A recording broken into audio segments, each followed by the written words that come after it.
నమస్తే, welcome to V3 news. లక్ష్యం సమాజహితం. నేను మీ శైలజ. ఇక వార్తల్లోకి వెళ్లే ముందు ముఖ్యాంశాలు. నాటుసారా తయారీ విక్రయాలపై ఉక్కుపాదము. బాపట్ల ఎస్పీ వకుల్ జిందాల్ స్పష్టీకరణ.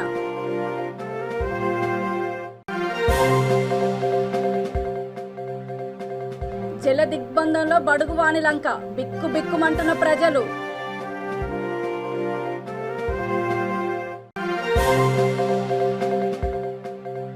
మహంకాళి అమ్మవారి ముఖద్వారాలు ప్రారంభం. బంగారు బోనం సమర్పించిన మంత్రి తలసాని కుటుంబ సభ్యులు.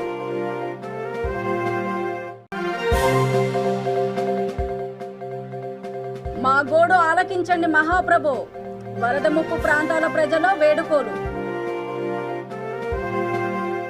బాపట్ల జిల్లా అద్దంకిలో జిల్లా ఎస్పీ వకుల్ జిందాల్ నేతృత్వంలో 62 లక్షల రూపాయల విలువైన అక్రమ మద్యాన్ని ధ్వంసం చేశారు. జిల్లాలో గత 2 ఏళ్ల నుండి సెబ్ పోలీస్ అధికారులు దాడులు జరిపి 1824 కేసుల్లో పట్టుబడ్డ దేశీయ లోకల్కి చెందిన 33,632 మద్యం బాటిల్స్ను అద్దంకి సెబ్ పోలీస్ స్టేషన్ సమీపంలో ధ్వంసం చేశారు. ఈ సందర్భంగా ఎస్పీ విలేకరులతో మాట్లాడుతూ నాటుసారా తయారీ విక్రయాలపై కూడా ఉక్కుపాదం మోపుతామని హెచ్చరించారు. ప్రజలలో నాటుసారా వల్ల జరిగే నష్టం గురించి అవగాహన కల్పించాలని అధికారులకు ఆదేశాలు చేశామని అన్నారు.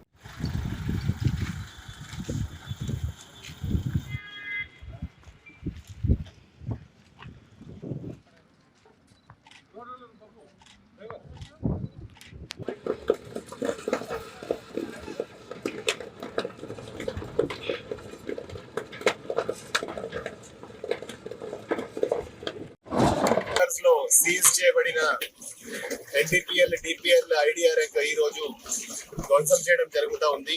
మొత్తం 1824 కేసెస్.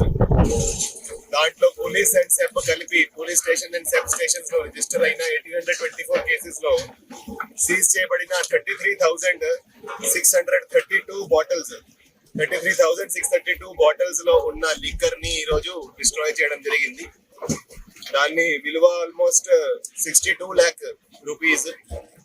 సో ఈ ఏదైతే మనకి తెలంగాణ నుంచి లిక్కర్ వచ్చిందో, ఏదైతే మనము బెల్ట్ షాప్స్ లో సీజ్ చేసామో డిపిఎల్, ఎన్డిపిఎల్, అదే విధంగా ఐడిఆర్ఎక్ కూడా ఈ రోజు ధ్వంసం చేయడం జరిగింది. సో అందరూ ఎస్హెచ్ఓస్ సమక్షం, మీడియేటర్ సమక్షంలో ఈ ప్రాసెస్ చేయడం జరిగింది.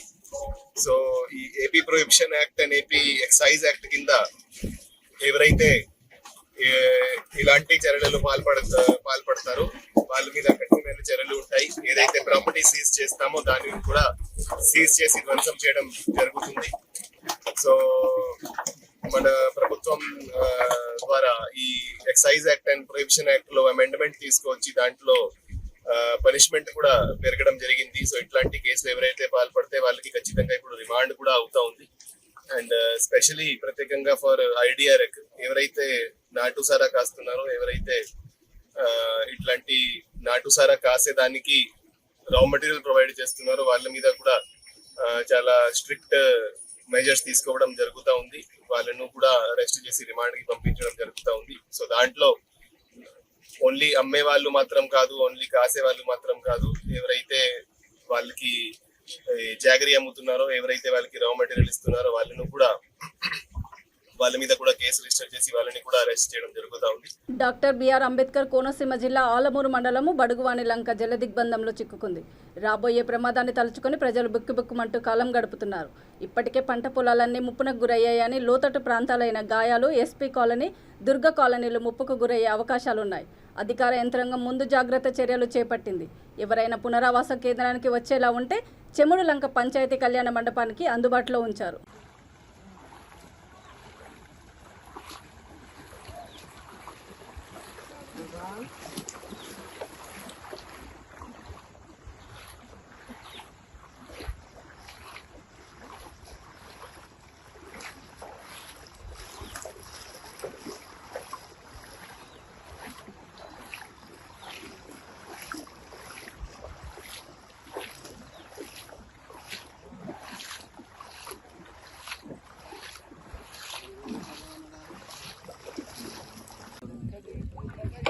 మూడు ట్రిప్పులు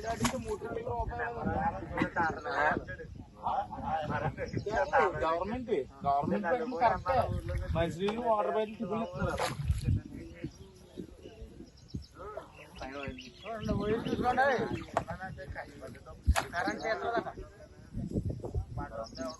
ఎవడో తింగంటాడు ఎవడో తిన్నాడంటే ఆఫీసు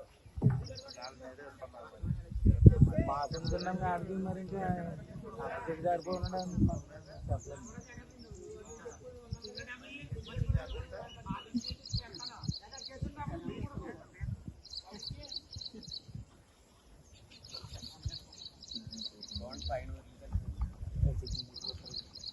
చెప్పలేదు. పండగ వాతావరణంలో సికింద్రాబాద్ మహంకాళి అమ్మవారి ముఖద్వారాలు ప్రారంభమయ్యాయి. అమ్మవారికి మంత్రి శ్రీనివాస్ యాదవ్ కుటుంబ సభ్యులు బంగారు బోనం సమర్పించారు. బోనాలతో వచ్చిన మహిళలు నృత్యాలు, పోతురాజు కోలాటాలు అలరించాయి. మంత్రి తలసాని డ్యాన్సు ప్రత్యేక ఆకర్షణగా నిలిచింది. కార్యక్రమంలో మంత్రులు మహమ్మద్ అలీ, మల్లారెడ్డి, వివిధ కార్పొరేషన్ల చైర్మన్లు Dudimetla Balaraj Yadav, Ravula Sridhar Reddy, Gajjala Nagesh, mayor Vijayalakshmi, deputy mayor Srilatha, పలువురు ఎమ్మెల్యేలు, ఎమ్మెల్సీలు పాల్గొన్నారు.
ప్రజాప్రతినిధులు, అధికారులు వెంటనే స్పందించి వరద ముప్పు ప్రాంతాలలో సహాయక చర్యలు చేపట్టాలని పెద్దపల్లి జిల్లా గోదావరికని గోదావరి నది పరివాహక ప్రాంతాల్లోని సప్తగిరి కాలనీ, మల్కాపూర్, రెడ్డి కాలనీ వాసులు వేడుకుంటున్నారు. గత వారం రోజులుగా కురుస్తున్న భారీ వర్షాలతో పాటు శ్రీపాదం ఎల్లంపల్లి ప్రాజెక్టు 57 గేట్లను ఎత్తడంతో పెద్ద ఎత్తున వరద నీరు ఇళ్లలోకి చేరి నిత్యావసర వస్తువులతో పాటు సామాగ్రి పూర్తిగా నీట మునగడంతో తడిసిన సామాగ్రిని చూసి వారు కన్నీరు పర్యంతమయ్యారు. ఒకేసారి భారీ మొత్తంలో వరద నీరు ఇళ్లలోకి చేరడంతో ఏం చేయాలో తెలియని అయోమయ స్థితిలో పోలీసుల సహాయంతో ప్రాణాలతో బయటపడ్డామని అన్నారు. కానీ ఇప్పుడు ఇండ్ల పరిస్థితి చూసే ధైర్యం సరిపోవడం లేదని ఆవేదన చెందుతున్నారు. ఇండ్లలోకి వరద నీటితో పాటు పాములు చేరాయని సామాగ్రి తడిసి దుర్వాసన వస్తుందని వాపోతున్నారు.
ముందు రోజు అనుకోకుండా వర్షం వచ్చింది. తెల్లారు లేసేసరికి ఈ చుట్టుపక్కల మొత్తం కూడా వరదతో నిండిపోయి ఉండే.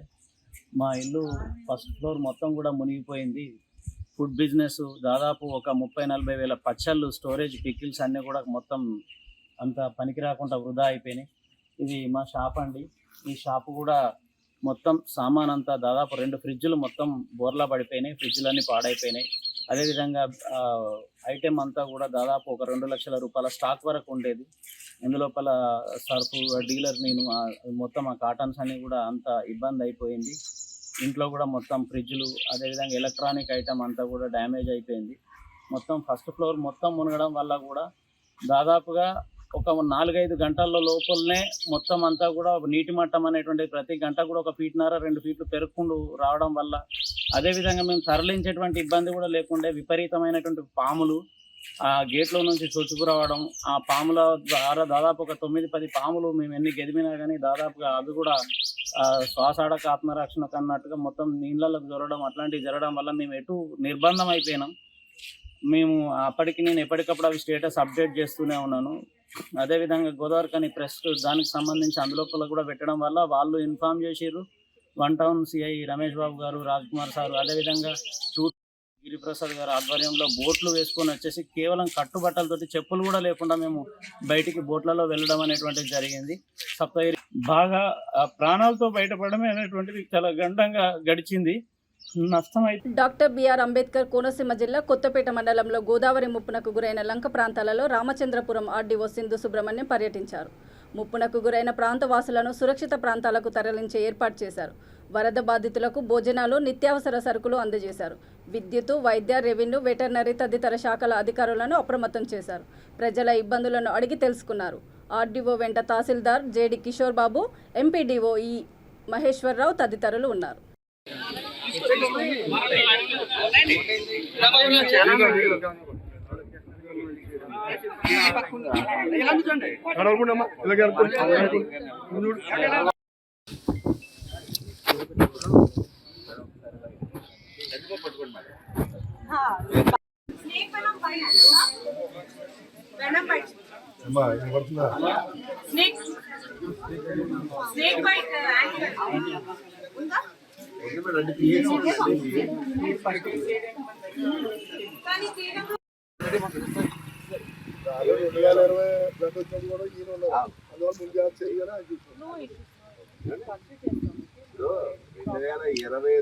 ఆల్రెడీ నారాయణ లంకలో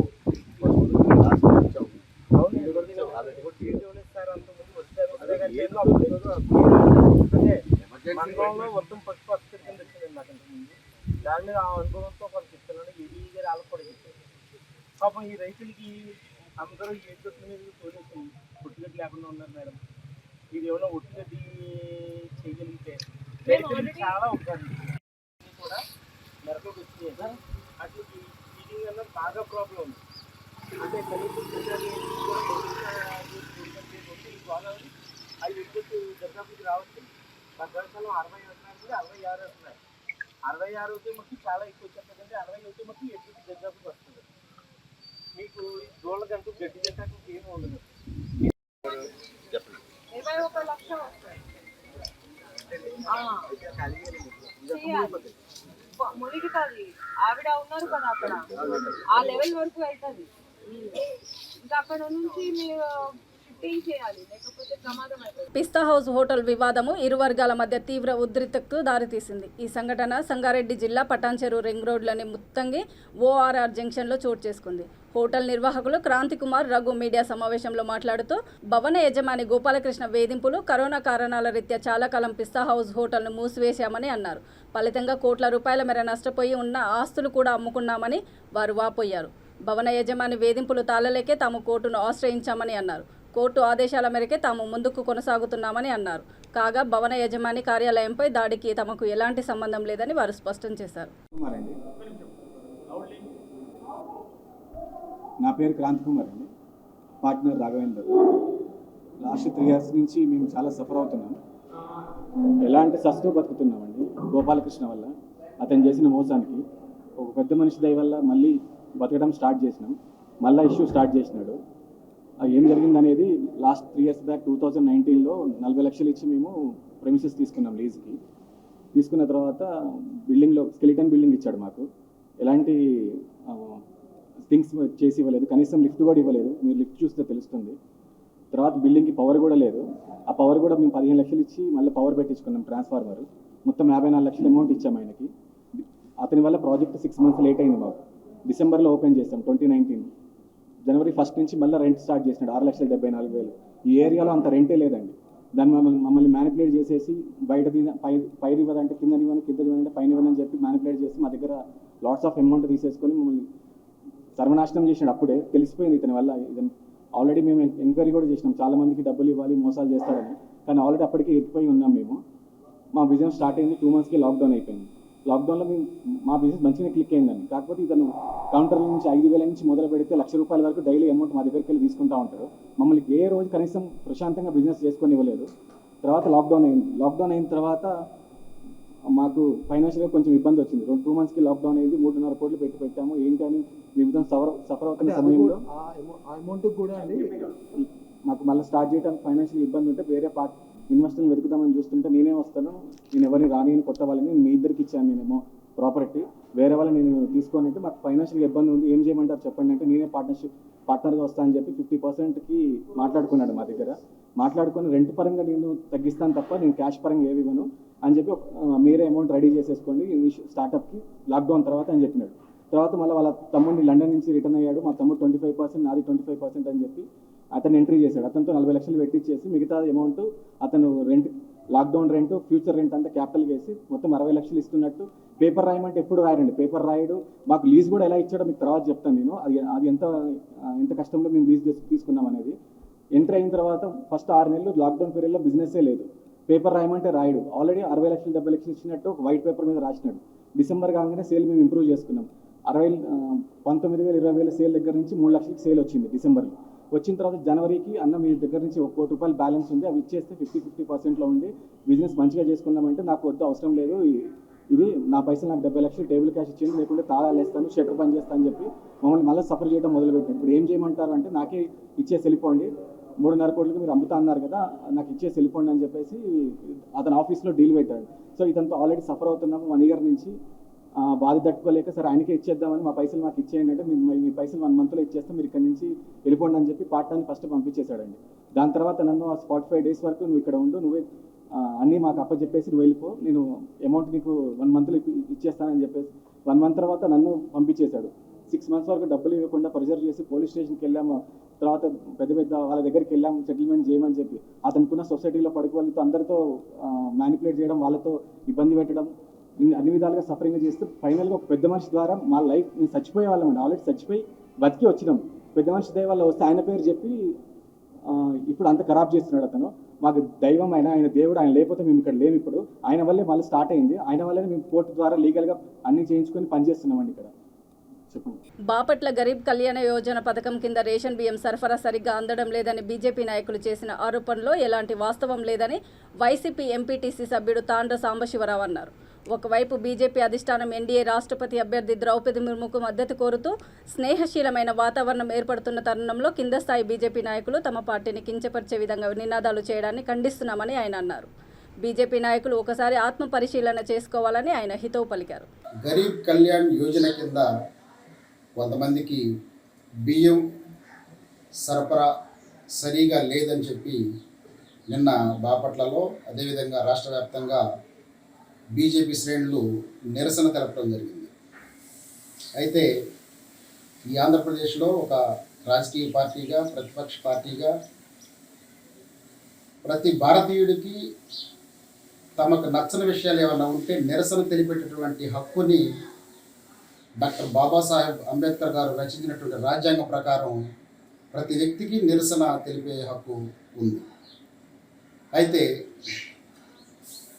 నిరసన తెలిపే క్రమంలో బీజేపీ శ్రేణులు వైసీపీ డౌన్ డౌన్ అనేటటువంటి నినాదాలు చేయటం ఎంతవరకు సబబు అని చెప్పి నేను బీజేపీ శ్రేణులను ప్రశ్నించడం జరుగుతుంది. ఎందుకంటే ఒకవైపు బీజేపీ అధిష్టానం రాష్ట్రపతి ఎన్నికల సందర్భంగా వారి ఎన్డీఏ అభ్యర్థి అయినటువంటి గౌరవ ద్రౌపది ముర్ము గారిని గెలిపించాలి అని చెప్పి మన ముఖ్యమంత్రి జగన్మోహన్ రెడ్డి గారిని మద్దతు కోరటం, మరి జగన్మోహన్ రెడ్డి గారు బేషరతుగా మద్దతు ఇచ్చి నిన్నగాక మొన్న మన ఆంధ్రప్రదేశ్ వచ్చినటువంటి ముర్ము గారికి మన ఎమ్మెల్యేలని, ఎంపీలని, ఎమ్మెల్సీని అందరూ పరిచయం చేస్తూ ఒక స్నేహశీలమైనటువంటి వాతావరణ క్రమంలో బీజేపీ శ్రేణులు, క్రింది స్థాయి బీజేపీ శ్రేణులు వైసీపీ డౌన్ డౌన్ అనటం సమంజసమా అని చెప్పి నేను మరొకసారి అడుగుతున్నాను. ప్రతి భారతీయుడికి నిరసన తెలిపే అధికారం ఉంది కాబట్టి మీకు నచ్చని విషయం ఉన్నప్పుడు నిరసన తెలపవచ్చు. కానీ నిరసన తెలుపుతూ వైసీపీ డౌన్ డౌన్ అనటాన్ని మాత్రం ఒక వైసీపీ ఎంపీటీసీగా నేను తీవ్రంగా ఖండిస్తున్నాను. బీజేపీ శ్రేణులకు, బీజేపీ సోదరులకు మరొకసారి నేను తెలియజేసేది ఏంటంటే ఆత్మ పరిశీలన మీరు చేసుకోవాలా. ముందుగా వైసీపీ ప్రభుత్వాన్ని విమర్శించే సమయంలో రాష్ట్రంలో జరుగుతున్నటువంటి సంక్షేమ పథకాలు, అభివృద్ధి ఫలాలు ఏమున్నాయి, ఏవి లేవు అనేటటువంటి ఒక విమర్శ చేసుకొని మీరు మాట్లాడాలని చెప్పి తెలియజేస్తున్నాను. ఒక వైసీపీ ఎంపీటీసీగా వైసీపీ డౌన్ డౌన్ అనే నినాదాన్ని, బీజేపీ శ్రేణుల యొక్క నినాదాన్ని తీవ్రంగా ఖండిస్తున్నాను. జై జగన్, వైసీపీ నాయకత్వం వర్ధిల్లాలి. రంగారెడ్డి జిల్లా మహేశ్వరం నియోజకవర్గం మీర్పేట మండల పరిషత్ ప్రాథమిక ఉన్నత పాఠశాలలో జూనియర్ కాలేజీని మేయర్ దుర్గా దీప్లాల్ చౌహాన్ ప్రారంభించారు. కార్యక్రమంలో deputy mayor Teegala Vikram Reddy, floor leader Bhupal Reddy, deputy director Laxma Reddy, DIO Venkaiah Naik తదితరులు పాల్గొన్నారు. కాగా కాలేజీకి ప్రిన్సిపల్గా సైదుల్ను నియమించారు.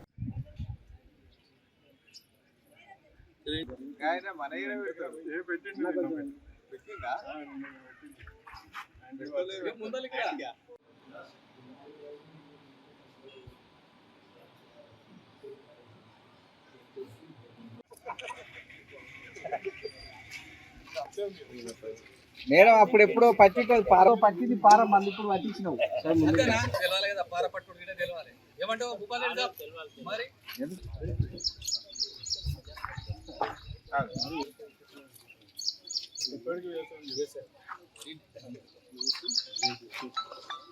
ఈరోజు మీర్పేట్ కార్పొరేషన్లో మా మంత్రి గారు, ఎడ్యుకేషన్ మినిస్టర్ గౌరవనీయులు సబితాంద్ర రెడ్డి గారు ఒక జూనియర్ కాలేజ్ మంజూరు చేయడం జరిగింది. దానికి ఈరోజు అడ్మిషన్స్ కోసము ఒక ప్రిన్సిపల్ని కూడా అలాట్ చేయడం జరిగింది, సైదుల్ గారిని. వారికి ఈరోజు బాధ్యతలు తీసుకోవడం జరిగింది. దాంట్లో భాగంగానే వారికి, మా మంత్రి గారికి ప్రత్యేకమైన ధన్యవాదాలు తెలియజేస్తున్నాం. ఎందుకంటే మీర్పేట్లో ఆల్మోస్ట్ 5 కోర్సులు, ఎంపీసీ, బైపీసీ, సిఈసి, అదే కాకుండా ఒకటి నర్సింగ్, ఇంకొకటి ల్యాబ్ టెస్టింగ్, 5 కోర్సులు ఇక్కడ పెట్టినందుకు వారికి ప్రత్యేకమైన ధన్యవాదాలు తెలియజేస్తూ ఉన్నాం. అదే ఇక్కడ ఉన్న ప్రజలు, పేద మధ్యతరగతి ప్రజలందరూ కూడా గవర్నమెంట్ స్కూల్స్లో చదువుకున్న వాళ్ళు కానీ ఇక్కడ ఎక్కడెక్కడి నుంచో వచ్చి ఇక్కడ డబ్బు కట్టలేక ప్రైవేట్ కాలేజీలలో జాయిన్ కాకుండా ఇక్కడ వచ్చి జాయిన్ అయితే మంచి కోర్సెస్, మంచి ఎలిజిబుల్ ఉన్న టీచర్లు కూడా ఉంటారు, చదువుకున్న టీచర్లు. సో ఇదంతా దీన్ని ఉపయోగించుకోవాల్సిందిగా కోరుతున్నాం. అదే కాకుండా తొందరలో ఒక పర్మనెంట్ బిల్డింగ్ కూడా చేసేటట్టుగా కూడా ప్లాన్ చేస్తున్నాం. ఇప్పుడు మాత్రం టెంపరీగా మన సిర్లా హిల్స్లో ఉన్న గవర్నమెంట్ స్కూల్లో టెంపరీ క్లాసెస్ అండ్ అడ్మిషన్స్ కూడా ఇక్కడనే జరిగేటట్టుగా ఈరోజు ప్రారంభం జరిగింది. ఇక్కడ దీనికి విచ్చేసిన మా మేయర్ గారికి, మా ఫ్లోర్ లీడర్ గారికి, పార్టీ ప్రెసిడెంట్ గారికి, ఇక్కడికి వచ్చేసిన అధికారులకు అందరూ కూడా ధన్యవాదాలు తెలియజేస్తాను. గడిచిన 6 రోజుల నుండి రాత్రి కరెంటు లేక ఇబ్బంది పడుతున్నామని నిర్మల్ జిల్లా ఖానాపూర్ మండలము తర్లపాడు గ్రామస్తులు తెలిపారు. భారీ వర్షాల కారణంగా నిలిపివేసిన విద్యుత్ సరఫరాను వెంటనే పునరుద్ధరించాలని, లైన్ మ్యాన్ను తొలగించాలని డిమాండ్ చేస్తూ ఖానాపూర్ విద్యుత్ కార్యాలయం ముందు ఆందోళన చేపట్టారు. ఈ విద్యుత్ అధికారుల నిర్లక్ష్యం, విద్యుత్ అధికారుల నిర్లక్ష్యం, విద్యుత్ అధికారుల నిర్లక్ష్యం, విద్యుత్ అధికారుల నిర్లక్ష్యం, విద్యుత్ అధికారుల నిర్లక్ష్యం. తర్లాబాద్ లైన్మెన్ వెంటనే, తర్లాబాద్ లైన్మెన్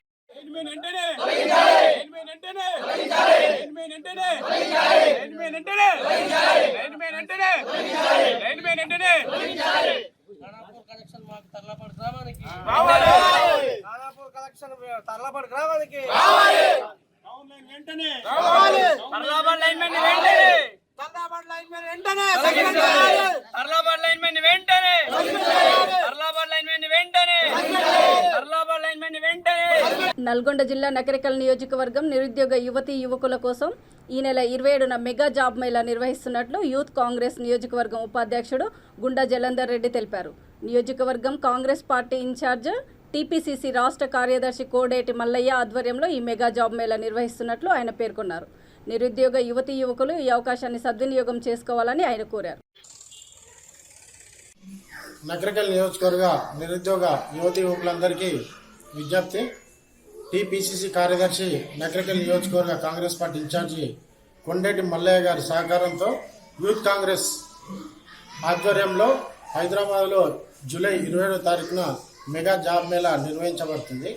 కావున నిరుద్యోగ యువతీ యువకులందరూ ఈ జాబ్ మేళా ప్రోగ్రాంకు హాజరయ్యి ఇటు అవకాశాన్ని సద్వినియోగం చేసుకోవాల్సిందిగా కోరుతున్నాను. సదా మీ సేవలో గుండా జలంధర్ రెడ్డి, యూత్ కాంగ్రెస్ ఉపాధ్యక్షుడు. ఇక వార్తలు ముగించే ముందు ముఖ్యాంశాలు మరోసారి. నాటుసారా తయారీ విక్రయాలపై ఉక్కుపాదము, బాపట్ల ఎస్పీ వకుల్ జిందాల్ స్పష్టీకరణ.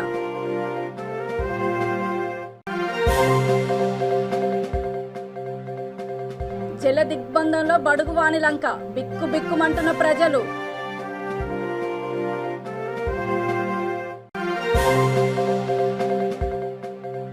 మహంకాళి అమ్మవారి ముఖద్వారాలు ప్రారంభం, బంగారు బోనం సమర్పించిన మంత్రి తలసాని కుటుంబ సభ్యులు.